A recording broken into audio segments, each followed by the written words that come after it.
Assalamualaikum warahmatullahi wabarakatuh. Salam sejahtera untuk kita semua. Sebelumnya izin memperkenalkan diri ya. Nama gue Anas Abianzah dari Departemen Sosial Politik BEM UINJ 2020. Gitu. Di podcast atau kesempatan kali ini gue diminta sama teman-teman BEM-FIP khususnya Departemen Sospolnya untuk ngebahas atau berbicara berkaitan dengan Omnibus Law. Tapi kita batasi pembahasannya hanya 2 bahasan atau 2 poin, yaitu pertama dengan plus minus dari Omnibus Law itu sendiri. Lalu yang kedua terkait dengan alasan dan tujuan kenapa kita harus menolak Omnibus Law kayak gitu. Nah, Omnibus Law itu sendiri kan sebenarnya kita bisa maknai ini sebagai sebuah konsep atau produk hukum ya, yang sifatnya punya atau yang punya fungsi ini sebagai pengkonsolidasi berbagai tema, materi, subjek dan peraturan undang-undang gitu pada setiap sektor yang berbeda.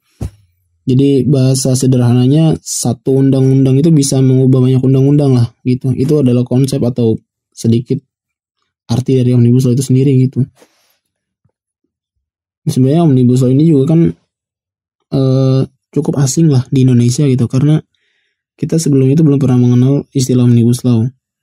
Karena secara secara hukum gitu bahwa Indonesia ini menganut atau negara yang menganut sistem hukum civil law gitu. Dan sedangkan Omnibus Law ini biasanya digunakan atau diterapkan pada negara-negara yang memiliki atau menganut sistem hukum common law gitu. Nah, di common law itu sendiri gitu ya, ini biasanya ya setahu gue ini Amerika, negara apalah lupa gue, intinya Amerika gitu ya. Tapi common law ini itu sistem atau tatanan sistem lah yang memiliki hukum tidak tertulis gitu. Artinya begini, kalau misalkan ada suatu perkara gitu ya yang diputus oleh hakim, maka putusan tersebut itu enggak hanya mengikat kepada yang berperkara, tapi itu jadi landasan hukum-hukum berikutnya gitu. Gitu. Ini berlaku juga untuk umum dan kasus yang serupa gitu. Nah, sedangkan di civil law itu sendiri, ini sistem yang memiliki sumber hukum berasal dari hukum tertulis gitu. Ya kayak kita kan Indonesia itu punya Undang-Undang Dasar 1945 gitu. Nah, tadi common law itu hukum tidak tertulis, artinya hukum yang bisa disebut sebagai berasal dari kebiasaan lah gitu, atau putusan hakim menjadi landasan hukum. Sedangkan civil law kita sebagai sebuah sistem hukum yang berasal dari hukum tertulis, kitab undang-undang gitu, atau undang-undang sebagai sumbernya. Nah, balik lagi ke Omnibus Law. Di Omnibus Law, Presiden Jokowi waktu itu bilang ketika pelantikan, kan ini sebagai bentuk penyederhanaan alur birokrasi agar investasi mudah masuk, agar ekspor mudah masuk, agar ekspor itu dipermudah, perizinan membangun usaha juga dipermudah gitu. Artinya secara tujuan dan urgensi, Pak Jokowi bilang harapannya Omnibus Law ini bisa menumbuhkan ekonomi lah. Karena tadi memangkas alur birokrasi, memangkas alur perizinan, dan lain-lain kayak gitu. Nah, di Omnibus Law ini sendiri membawahi, tadi kan bilang Omnibus Law ini sebuah konsep hukum gitu ya. Konsep hukum yang itu ngebuat beberapa tema dikonsolidasikan itu jadi satu gitu. Temanya beda-beda. Nah, seingat gue ada 4 rancangan undang-undang gitu yang dibahas di Omnibus Law. Pertama, rancangan undang-undang Cipta Kerja. Lalu rancangan undang-undang ketentuan dan fasilitas perpajakan untuk penguatan ekonomi. Lalu rancangan undang-undang ibu kota negara. Dan berikutnya rancangan undang-undang kefarmasian gitu. Itu secara review apa itu Omnibus Law lah gitu. Nah, berikutnya sebenarnya Omnibus Law ini tadi gue bilang ngebahas beberapa rancangan undang-undang, tapi memang yang baru keluar ataupun yang sudah berada di masyarakat itu adalah Omnibus Law, rancangan undang-undang Cipta Kerja gitu. Yang draft dan naskah akademik ini dikeluarkan oleh pemerintah di tanggal 12 Februari, diminta DPR itu ngebahas rancangan undang-undang ini gitu. Nah, kalau dari sumber yang gue baca, plusnya dari Omnibus Law RUU Cipta Kerja itu sendiri, yang pertama itu dorong pertumbuhan ekonomi gitu ya. Karena ya ini mungkin berkaitan dengan pemudahan izin gitu kan. Kemudian juga apalagi ya, pemangkasan alur birokrasi gitu.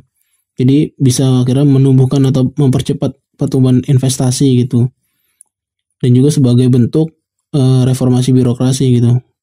Karena kita tahu sendiri gitu bahwa tatanan birokrasi di Indonesia itu masih berbelit dan belibet lah bahasanya gitu. Dan juga ini sebagai upaya sebenarnya untuk akhirnya memangkas regulasi atau aturan-aturan yang ini saling tumpang tindih kayak gitu. Nah sedangkan di poin minusnya gitu ya, iya kalau kata gue sih Omnibus Law ini ya nggak lazim di Indonesia gitu. Nggak lazim bukan berarti nggak mungkin, tapi ya malah jadi PR baru gitu ya.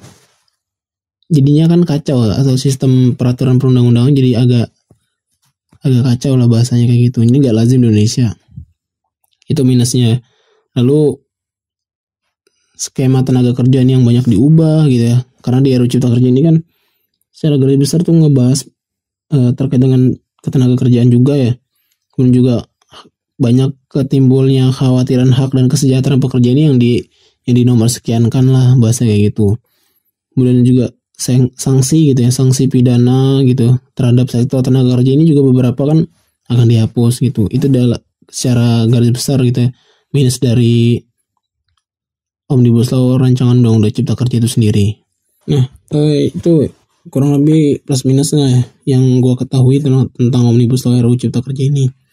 Lalu alasan dan tujuan kenapa kita akhirnya menolak Omnibus Law RUU Cipta Kerja gitu. Nah sebenarnya ini udah banyak banget gitu ya kajian dari mahasiswa itu sendiri, dari aliansi buruh, pun juga dari masyarakat sipil gitu ya. Aliansi masyarakat sipil itu banyak banget yang mengkaji Omnibus Law RUU Cipta Kerja ini bahwa ini adalah bahasanya karpet merah untuk memberikan jalan seluas-luasnya lah untuk investor gitu. Artinya tidak ada poin mensejahterakan hak pekerja khususnya buruh itu sendiri itu. Nah,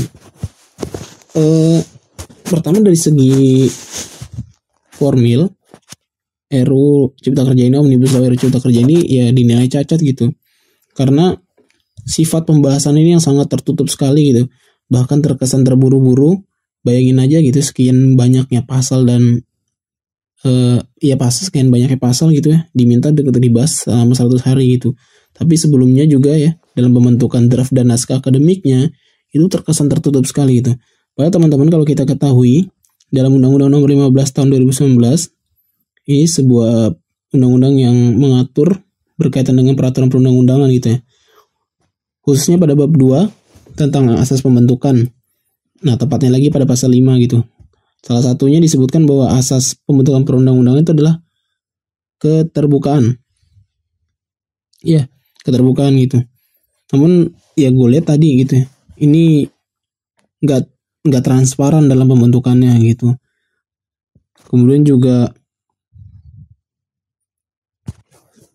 ya tadi karena itu terkesan ditutupin gitu. Bahkan masyarakat luas pun sebenarnya nggak sulit dapatin akses untuk akhirnya memperoleh naskah akademik maupun rancangan undang-undangnya gitu. Padahal kan dalam konstruksi negara hukum gitu ya, harusnya masyarakat itu kan dapat berpartisipasi aktif gitu ya. Publik itu punya hak untuk berpartisipasi dalam memberikan saran dan masukan dalam pembentukan rancangan undang-undang gitu. Artinya masyarakat itu punya hak partisipasi gitu. Nah ini juga proses penyusunannya juga dinilai melanggar pasal 96 pasal 96 gitu ayat 1 gitu di undang-undang yang sama tentang partisipasi masyarakat gitu. Di ayat 1 pasal 96 ayat 1 itu jelas bunyi bahwa masyarakat berhak memberikan masukan secara lisan dan atau tertulis dalam pembentukan peraturan perundang-undangan gitu. Nah ini yang jadi aneh gitu ya. Dimana rancangan undang-undang Cipta Kerja ini yang membahas ketenagakerjaan tapi tidak melibatkan sektor-sektor yang berkaitan, misal aliansi buruh gitu ya. Ini nggak dilibatkan gitu. Cuman lucu juga gini dari segi ini kan Omnibus Law juga kan ada satgasnya sebelumnya gitu ya, Satgas Omnibus Law. Ini kalau teman-teman searching di Google sendiri Satgas Omnibus Law ini sebenarnya didominasi oleh para para pengusaha gitu ya. Ini aneh gitu.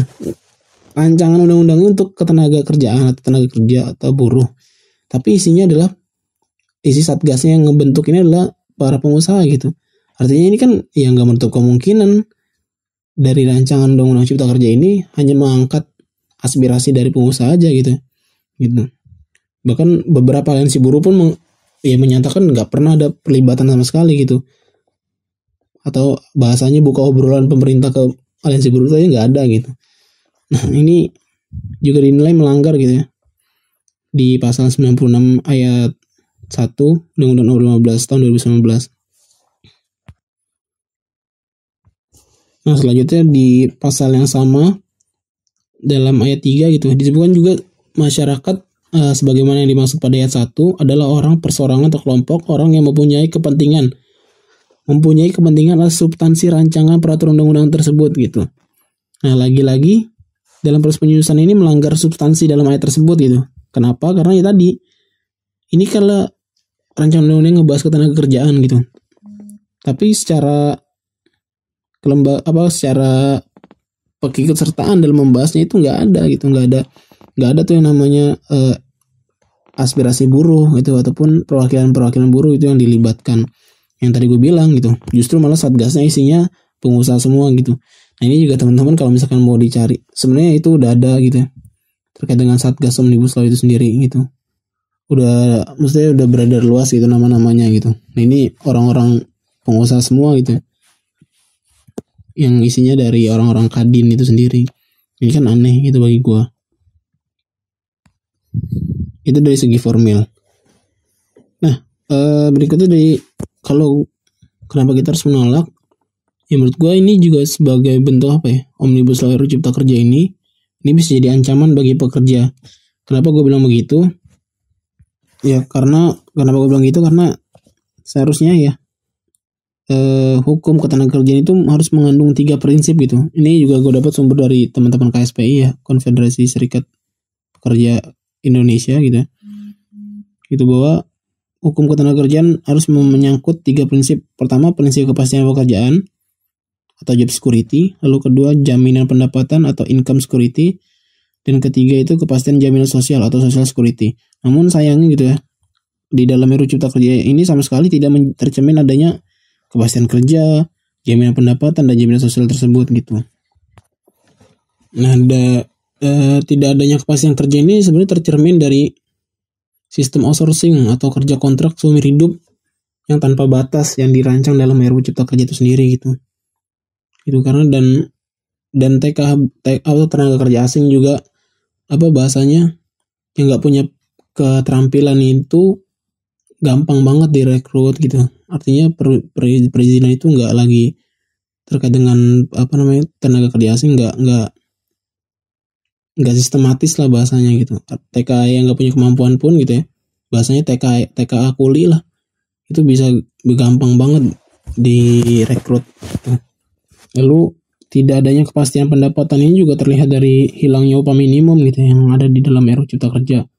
Pun juga tidak ada lagi sanksi pidana nih bagi pengusaha yang membayar upah di bawah upah minimum.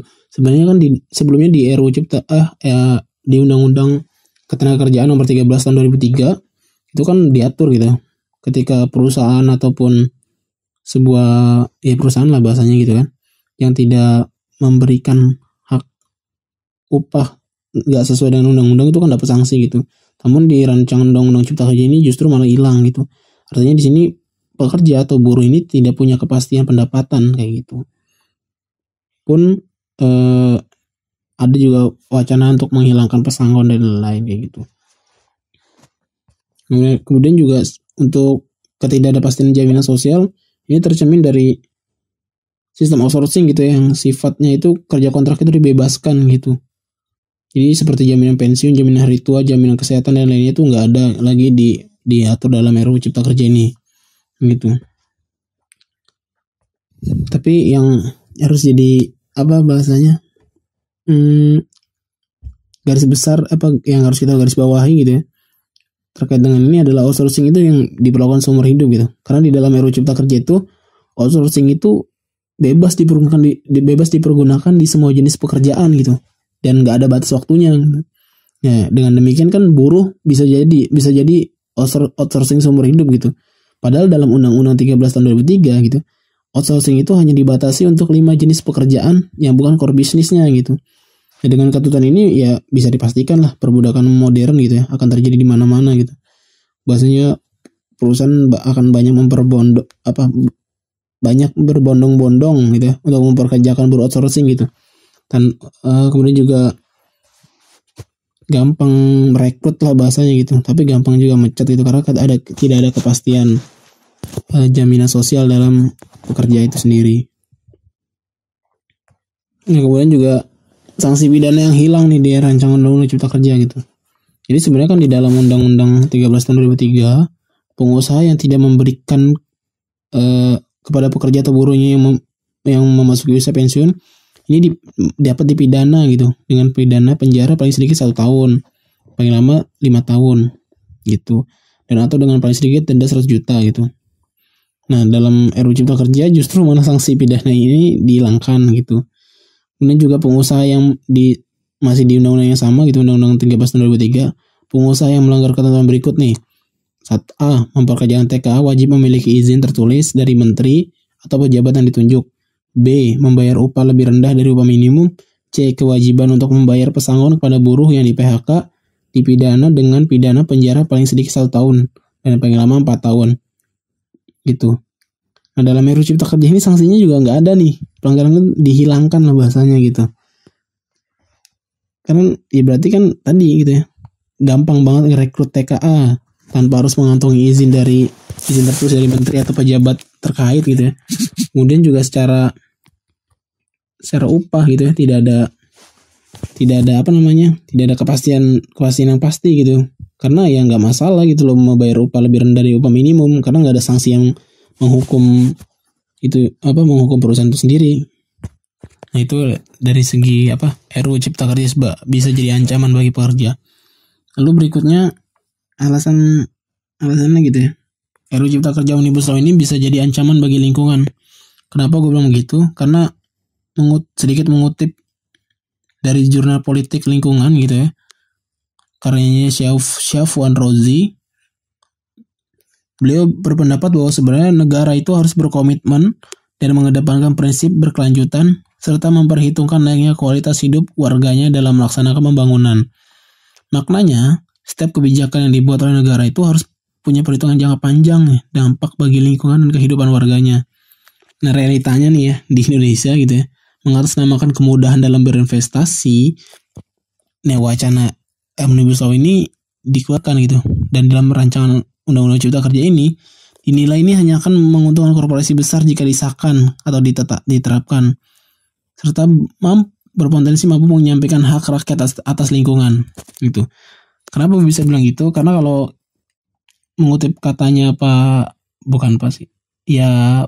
Kepala Advokasi Eksekutif Walhi gitu ya, Zenzi Suwadi, sebenarnya secara garis besar RUU Cipta Kerja Omnibus Law ini memberikan 2 keistimewaan kepada pihak korporasi. Yang pertama dalam bentuk kemudahan dan prioritas proses pelayanan dan untuk investasi.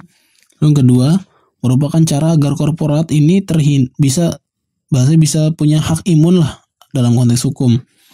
Karena sebelumnya pada Undang-Undang Nomor 32 Tahun 2009 pasal 40 ayat 1 gitu yang mengatur bahwa izin lingkungan merupakan salah satu syarat untuk mendapat izin usaha itu dihapus bagaimana dalam draft RUU Cipta Kerja Omnibus Law pasal 23 angka 1 gitu. Nah, perubahan ini kan ya bisa dinilai lah sebagai bentuk penghilangan kontrol perusahaan gitu agar tetap melakukan pengembangan yang memperhatikan lingkungan hidup, ya gak sih?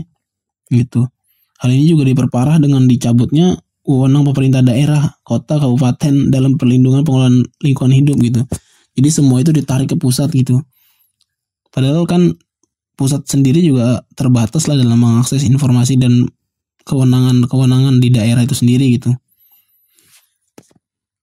Kemudian juga hak warga negara yang sebelumnya dalam mengajukan gugatan gitu yang sebelumnya diatur di pasal 93 gitu, Undang-Undang 32 tahun 2009 terkait gugatan administrasi. Nah, di dalam draft RUU Cipta Kerja ini sudah nggak diatur lagi tuh. Jadi hanya warga yang terdampak secara langsung dari kerusakan lingkungan itu sendiri gitu. yang bisa menggugatnya gitu. Padahal setiap WNI itu kan punya hak yang sama gitu untuk menyelamatkan lingkungan. Jadi bahasanya ketika gue tinggal di suatu kawasan gitu ya, kemudian kawasan gue atau gue tinggal di suatu kawasan, kemudian di kawasan di luar kawasan gue itu ada sebuah kerusakan lingkungan diakibatkan oleh sebuah perusahaan gitu. Tapi ini gue nggak punya hak untuk akhirnya kita menggugat gitu, karena ya gue nggak merasakan kerusakan itu sendiri. Yang punya hak itu adalah masyarakat yang terdampak gitu. Padahal kan juga nggak, yang masyarakat terdampak pun juga belum tentu punya kesadaran untuk akhirnya menggugat gitu ya. Karena kan intinya setiap warga negara itu punya hak yang sama gitu dalam menggugat atau menyelamatkan lingkungan kayak gitu. Nah, kemudian juga kekhawatiran terkait sanksi terhadap pelaku perusakan lingkungan yang mengalami pelemahan lah gini. Ini nampak nyata banget nih. Karena pada pasal 88 Undang-Undang Nomor 32 Tahun 2009 yang mengatur konsep prinsip strict liability atau tanggung jawab mutlak direvisi dalam RUU Cipta Kerja. Nah, prinsip ini merupakan komitmen masyarakat internasional sebenarnya nih untuk pembuktian pidana lingkungan hidup. Jadi ketika terjadi kerusakan terhadap lingkungan hidup, maka tidak diperlakukan lagi pembuktian unsur kesalahannya. Nah, kalau kata manajer kebijakan Walhi gitu ya, bahwa pereduksian norma pertanggungjawaban hukum korporasi ini apa? Mereduksi lah bahasanya, mereduksi kesadaran pertanggungjawaban dari korporasi itu sendiri gitu. Jadi ya